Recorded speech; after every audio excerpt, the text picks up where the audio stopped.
Namanya Yudi, seorang sipir penjara yang baru melaksanakan tugas di hari pertama. Yudi tidak pernah menyangka hidupnya akan berakhir sebagai sipir penjara. Sejak kecil, dia bermimpi menjadi polisi atau tentara. Tapi, nasib berkata lain. Setelah gagal dalam tes masuk akademi kepolisian 3 kali berturut-turut, dia akhirnya menerima tawaran bekerja sebagai sipir di penjara lama Nusa Kambangan. Hari pertama bekerja, Yudi sudah merasa ada yang aneh dengan tempat ini. Penjara lama Nusa Kambangan adalah bangunan peninggalan Belanda yang sudah berusia lebih dari 100 tahun. Sebagian besar penjara itu sudah tidak dipakai, hanya bagian sayap timur yang masih berfungsi untuk narapidana kelas teri. Sementara tahanan kelas berat dipindahkan ke gedung baru yang lebih modern. "Jangan pernah masuk ke blok C sendirian," kata Pak Karyo, sipir senior yang menjadi mentornya di hari pertama. Terutama saat malam hari. "Memangnya kenapa, Pak?" tanya Yudi penasaran. Pak Karyo menatapnya tajam. "Blok C itu sudah nggak dipakai sejak 20 tahun lalu. Banyak kejadian aneh di sana." Yudi hanya mengangguk, meski dalam hati dia sedikit meremehkan. Dia bukan tipe orang yang mudah percaya dengan cerita hantu atau tahayul. Minggu pertama berjalan lancar. Yudi mulai terbiasa dengan rutinitas barunya. Tugasnya cukup sederhana: mengawasi narapidana saat jam makan, mengecek sel, dan melakukan patroli di malam hari. Dia mendapat shift malam 2 kali seminggu, biasanya bersama Pak Dani, sipir yang sudah bekerja selama 15 tahun. "Udah betah kerja di sini?" tanya Pak Dani suatu malam saat mereka sedang patroli. "Lumayan, Pak, meski sepi banget kalau malam." Pak Dani tertawa kecil. "Ya namanya juga penjara, tapi masih mending sekarang. Dulu waktu blok C masih dipakai, banyak banget kasus bunuh diri dan pembunuhan antar napi." "Pak Karyo juga pernah nyinggung soal blok C," kata Yudi. "Emang ada apa sih di sana?" Swingkat, Pak Dani terdiam sejenak. "Kamu percaya hantu enggak?" "Enggak terlalu sih, Pak." "Bagus, kalau gitu enggak usah dibahas." Pak Dani mempercepat langkahnya, mengakhiri pembicaraan. Tapi jawaban itu justru membuat Yudi semakin penasaran. 2 minggu kemudian, Yudi mendapat tugas jaga malam sendirian untuk pertama kalinya. Pak Dani mendadak sakit dan tidak ada sipir lain yang bisa menggantikan. "Tenang aja," kata kepala sipir. "Kamu cuma perlu patroli sekali setiap 2 jam. Kuncinya semua ada di kantorku. Kalau ada apa-apa, langsung telepon aja." Kantor sipir terletak di bagian depan penjara, cukup jauh dari sel-sel narapidana. Ada monitor CCTV yang menampilkan beberapa bagian penjara, tapi sebagian besar kamera sudah rusak. Hanya 2 yang masih berfungsi, 1 di ruang makan dan 1 di koridor utama. Jam 11 malam, Yudi melakukan patroli pertamanya. Semua narapidana sudah tidur, beberapa mendengkur keras. Koridor penjara yang remang-remang dan dingin membuat bulu kuduknya sedikit merinding. Tapi Yudi meyakinkan diri bahwa itu hanya karena suasana. Setelah memastikan semua aman, dia kembali ke kantor sipir. Dia membuka laptop dan mulai menonton film untuk membunuh waktu.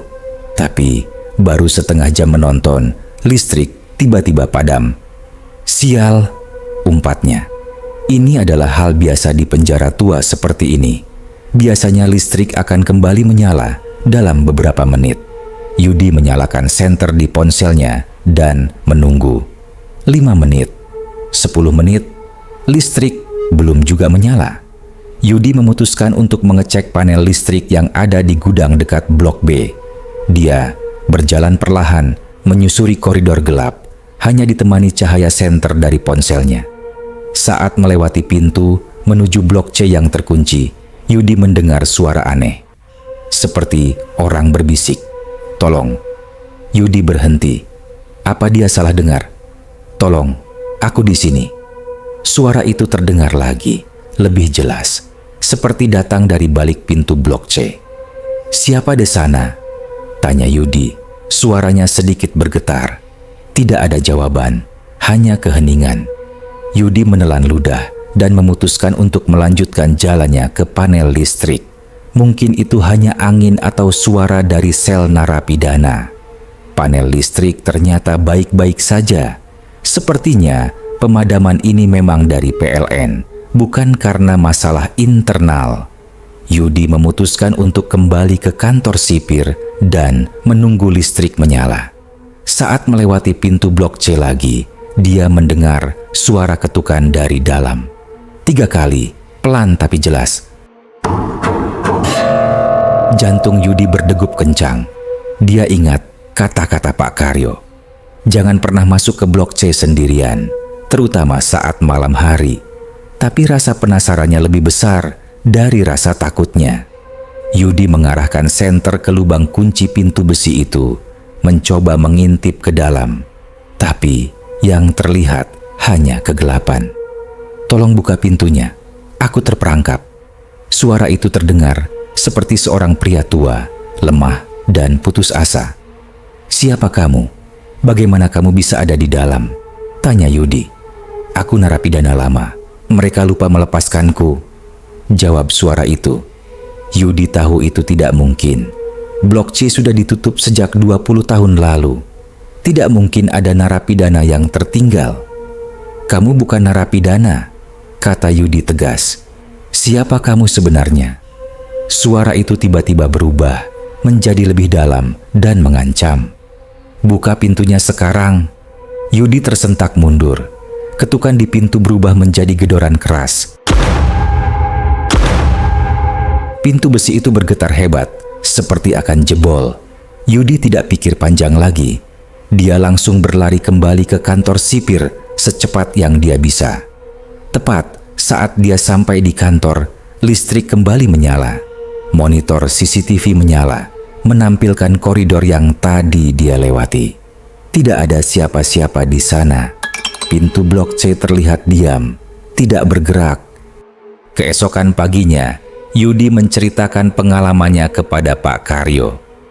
Makanya aku bilang, jangan deket-deket blok C, kata Pak Karyo sambil menggelengkan kepala. Bukan cuma kamu yang pernah ngalamin. Hampir semua sipir yang jaga malam pernah dengar suara-suara aneh dari sana. Tapi siapa? Atau apa? Pak Karyo menarik napas panjang. Tahun 1998, ada kerusuhan besar di penjara ini. Banyak narapidana yang mencoba kabur. Para sipir panik dan mengunci rapat blok C, tempat para narapidana paling berbahaya ditahan. Tapi kemudian terjadi kebakaran. Entah disengaja atau tidak ada yang tahu pasti. Lalu, tanya Yudi, mulai merasakan firasat buruk. 42 narapidana tewas terbakar dalam sel mereka. Tidak ada yang selamat dari blok C. Yudi merasakan dingin menjalar di punggungnya. Jadi, suara-suara itu, ya, Pak Karyo mengangguk. Katanya, arwah mereka masih terperangkap di sel-sel itu, mencoba mencari jalan keluar. Seminggu berlalu sejak kejadian itu. Yudi mencoba melupakannya dan fokus pada pekerjaannya. Dia berjanji pada diri sendiri untuk tidak mendekati blok C lagi, terutama saat malam hari. Tapi takdir seolah ingin mengujinya.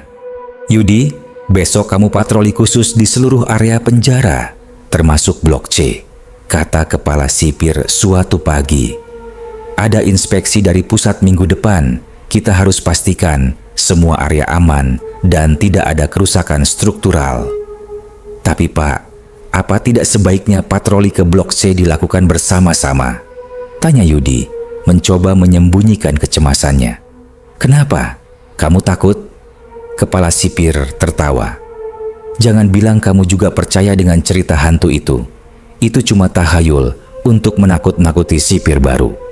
Yudi tidak bisa membantah. Dia hanya mengangguk pasrah. Keesokan harinya, tepat jam 10 pagi, Yudi mendapat kunci blok C dari kepala sipir. Dengan tangan sedikit gemetar, dia membuka pintu besi yang sudah berkarat itu.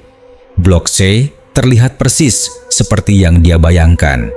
Kotor, lembab, dan dipenuhi sarang laba-laba. Lantainya tertutup debu tebal, menunjukkan tidak ada yang masuk ke sana selama bertahun-tahun. Dinding-dindingnya menghitam, mungkin bekas kebakaran yang diceritakan Pak Karyo. Yudi memegang clipboard dengan checklist yang harus dia isi. Dia harus mengecek setiap sel, memastikan tidak ada kerusakan serius pada struktur bangunan.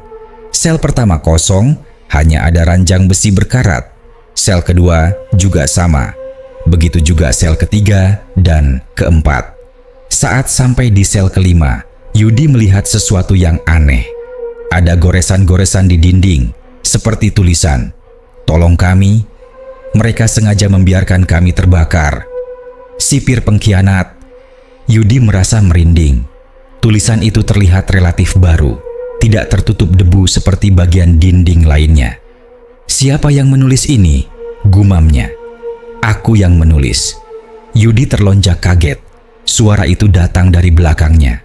Dia berbalik cepat, tapi tidak ada siapa-siapa. "Siapa itu?" tanyanya. Suaranya bergetar. Tidak ada jawaban. Tapi kemudian Yudi mendengar suara langkah kaki menjauh. Dia segera keluar dari sel dan melihat sekitar. Koridor panjang blok C tampak kosong. Dengan jantung berdegup kencang, Yudi memutuskan untuk melanjutkan tugasnya. Dia ingin segera menyelesaikannya dan keluar dari tempat ini. Sel ke-6, ke-7, dan ke-8 kosong seperti yang lain. Tapi saat sampai di sel ke-9, Yudi mendengar suara anak kecil menangis. Sel itu gelap dan Yudi harus menyalakan senter ponselnya untuk melihat ke dalam. Tidak ada siapa-siapa, tapi suara tangisan itu masih terdengar, seolah datang dari sudut sel yang paling gelap. "Hei, ada orang di sana?" tanya Yudi. Tangisan itu berhenti. Kemudian terdengar tawa kecil yang membuat bulu kuduk Yudi berdiri. "Main yuk," kata suara anak kecil itu. Yudi mundur perlahan.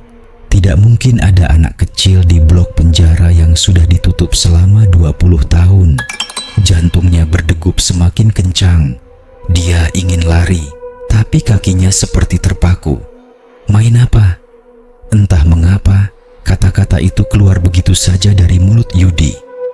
"Petak umpet," jawab suara itu. "Aku yang jaga, kamu yang sembunyi." Kemudian terdengar suara langkah kaki kecil mendekati pintu sel. Yudi akhirnya bisa menggerakkan kakinya. Dia berbalik dan berlari menuju pintu keluar blok C. Tapi saat sampai di sana, pintu besi itu tertutup rapat. Sial!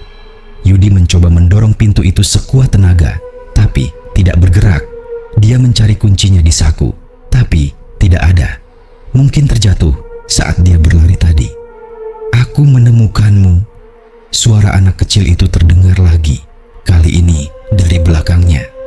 Yudi berbalik perlahan. Koridor masih kosong, tapi suara tawa anak kecil itu terdengar semakin dekat. "Siapa kamu sebenarnya?" tanya Yudi, mencoba mengumpulkan keberaniannya. "Aku Ryan," jawab suara itu. "Aku terbakar di sini 20 tahun lalu." "Tapi kamu masih anak-anak. Apa yang kamu lakukan di penjara?" "Aku anak sipir." Suara itu terdengar sedih. "Ayahku membawaku ke sini hari itu. Lalu terjadi kerusuhan dan kebakaran." Yudi teringat cerita Pak Karyo. "Mungkinkah ada korban lain selain para narapidana? Seorang anak? Apa yang kamu inginkan, Ryan?" tanya Yudi lembut. "Aku ingin keluar," jawab suara itu. "Tapi aku tidak bisa sendirian. Aku butuh seseorang untuk menggantikanku." Jantung Yudi seolah berhenti berdetak. "Menggantikanmu?" "Ya, salah satu dari kami harus tetap di sini. Aturannya begitu." Yudi mendengar langkah kaki semakin dekat. Dia merapat ke pintu, mencoba berteriak minta tolong, tapi suaranya seperti tertahan di tenggorokan. "Tidak ada yang akan mendengarmu," kata suara itu, sekarang terdengar tepat di depannya. Sama seperti tidak ada yang mendengar kami saat kebakaran itu. Yudi menutup matanya erat-erat, berharap ini semua hanya mimpi buruk. "Buka matamu, Yudi." Dengan gemetar, Yudi membuka matanya. Di hadapannya berdiri seorang anak laki-laki berusia sekitar 10 tahun. Kulitnya pucat dan matanya hitam pekat.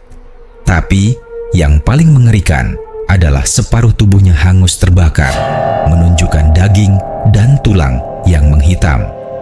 "Waktunya bertukar tempat," kata anak itu sambil tersenyum mengerikan. Yudi berteriak sekuat tenaganya, "Yudi, Yudi, bangun!" Yudi membuka matanya dan melihat Pak Karyo mengguncang tubuhnya. Dia berbaring di lantai koridor blok C, tepat di depan pintu besi. Apa yang terjadi?" tanya Yudi bingung. "Kamu pingsan," jawab Pak Karyo. "Kepala sipir khawatir karena kamu tidak kembali setelah 2 jam. Jadi dia menyuruhku mencarimu." Yudi mencoba duduk. Kepalanya pusing dan dia merasa mual. "Ada anak kecil, Ryan?" Pak Karyo mengerutkan dahi. "Ryan? Siapa Ryan?" "Anak sipir yang tewas dalam kebakaran itu," jawab Yudi. Pak Karyo terdiam sejenak. "Tidak ada anak sipir yang tewas dalam kebakaran itu, Yudi. Hanya 42 narapidana. Tapi aku melihatnya. Dia berbicara padaku." Pak Karyo membantu Yudi berdiri. "Mungkin kamu keracunan gas. Tempat ini sudah lama tidak dibersihkan. Pasti banyak gas beracun. Ayo kita keluar dulu." Yudi mengangguk lemah. Mungkin Pak Karyo benar. Mungkin itu semua hanya halusinasi akibat gas beracun atau kurang oksigen. Mereka berjalan menuju pintu keluar. Pak Karyo membuka pintu besi itu dan membiarkan Yudi keluar lebih dulu. "Selamat datang kembali," kata Pak Karyo. Saat Yudi berbalik untuk menjawab, dia melihat sesuatu yang membuatnya membeku. Wajah Pak Karyo berubah seketika. Kulitnya memucat dan matanya menghitam. Dan di belakangnya, di koridor blok C, berdiri puluhan sosok mengerikan dengan tubuh hangus terbakar. "Kamu tidak akan pernah keluar, Yudi," kata sosok yang menyerupai Pak Karyo itu. Tidak ada yang pernah benar-benar keluar dari blok C. Pintu besi itu tertutup dengan suara keras, meninggalkan Yudi di dalam gelap bersama puluhan arwah penasaran. Di luar, Pak Karyo yang asli baru saja sampai di depan blok C. Dia melihat pintu besi itu tertutup rapat, tapi dia yakin tadi sudah terbuka. "Yudi, kamu di dalam?" teriaknya sambil mengetuk pintu. Tidak ada jawaban. Pak Karyo mencoba membuka pintu itu dengan kunci yang diberikan kepala sipir, tapi kunci itu tidak bisa masuk ke lubang kuncinya. "Aneh," gumamnya. "Seperti ada sesuatu yang menghalangi dari dalam." Pak Karyo berlari kembali ke kantor sipir untuk mencari bantuan. Tapi saat dia kembali dengan beberapa sipir lain dan peralatan untuk mendobrak pintu, mereka menemukan pintu blok C sudah terbuka. Dan Yudi berdiri di sana, tersenyum. "Yudi, kamu tidak apa-apa?" tanya Pak Karyo khawatir. "Aku baik-baik saja," jawab Yudi tenang. "Pintunya macet tadi, tapi aku berhasil membukanya dari dalam." Pak Karyo menghela napas lega. "Syukurlah. Ayo kembali, kepala sipir cemas mencarimu." Yudi mengangguk dan berjalan mengikuti para sipir lainnya. Tapi saat melewati jendela, Pak Karyo melihat sesuatu yang aneh di pantulan kaca. Bayangan Yudi tidak mengikuti gerakannya.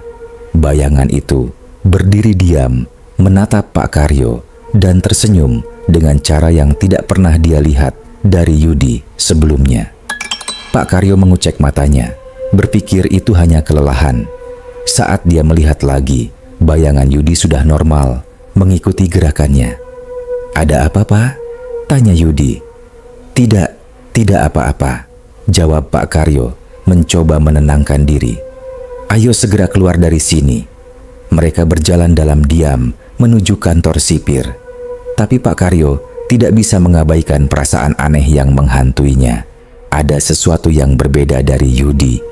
Entah apa, tapi instingnya mengatakan bahwa orang yang berjalan di sampingnya ini bukan Yudi yang dia kenal. 2 minggu kemudian, penjara lama Nusa Kambangan dihebohkan dengan berita mengerikan. 3 narapidana ditemukan tewas dalam sel mereka dengan kondisi aneh. Tubuh mereka hangus terbakar, tapi tidak ada tanda-tanda kebakaran di sel tersebut. Dan yang lebih aneh lagi, Yudi menghilang tanpa jejak. Kamera CCTV terakhir menangkap sosoknya berjalan menuju Blok C pada malam hari. Tapi dia tidak pernah terlihat keluar dari sana. Pak Karyo diam-diam yakin bahwa Yudi yang kembali dari Blok C 2 minggu lalu bukanlah Yudi yang sebenarnya. Entah makhluk apa yang mengambil rupanya. Tapi satu hal yang pasti, kejadian aneh di penjara lama Nusa Kambangan belum berakhir. Sampai sekarang, para sipir masih sering mendengar suara-suara aneh dari Blok C di malam hari. Kadang suara teriakan, minta tolong, kadang tangisan anak kecil, dan terkadang suara Yudi yang memanggil nama mereka satu persatu. Demikianlah kisah Yudi, seorang sipir penjara yang mendapatkan bisikan dari sebuah sel yang sudah lama ditutup. Apa sebenarnya yang terjadi di dalam sana? Apakah ada sesuatu yang masih menghuni sel itu? Tulis pendapatmu di kolom komentar dan tunggu cerita kami berikutnya di Kabar Malam.